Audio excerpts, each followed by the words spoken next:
kráčam na Olymp svojho života. A ja budem povýšená do stavu. Snúbenica. Ja som taká šťastná. Ale ja ťa nežiadam o ruku. A o čo? Aby si sa so mnou rozišla. Myslíte, že je na mne dačo zlé? Len si ešte nespoznala bezpodmienečnú lásku.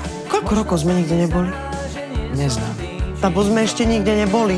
Neznám, na čo si nás lakala na život na východe, keď nám nedokážeš deti ani na 2 hodiny postrážiť. Klára Priputenová, keď sa nezačneš ku svojej matke správať úctivo, tak takoj tu, jak stojím, umrem.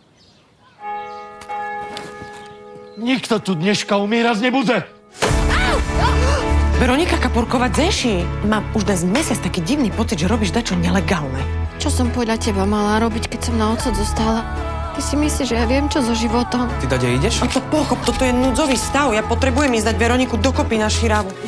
A sa poobzeraj okolo seba na všetkých tých mužov, čo sa ti tu ponúkajú.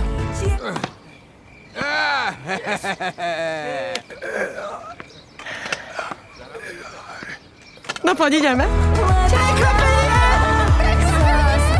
Prisahám, že budem pri tom, keď si konečne vybere toho pravého. To by asi musel prísť nejaký princ na bielom koni, aby som dokázala ešte dať čo cítiť.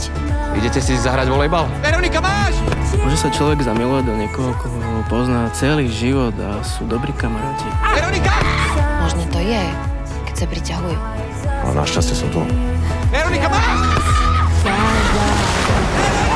Ja by som bola vyplovala aj sama. Mňa na plavárni volali Bojka. A medveďov ste sa nebali? Bál, ale menej jak bývalej švekry. To je moja švekra. Á, Ste utorili o chlapok a ja tu vidím aj nejakých trpazlíkov. neboj sa, unavený budeš. Konečne si môžem ľahnuť. Máte tu voľné? Nech sa páči. Štetka!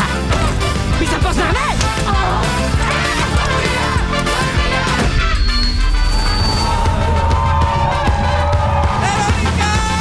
Ja aj keby som ti 300 chlopok nohám zložila, ty si nevybereš ani jedného. A není chyba v tebe, Veronika? Prosím, vyber si Diega. Vesmír, však už ma netráp! Preberáš, nakoniec prebereš. Ja verím na zázraky.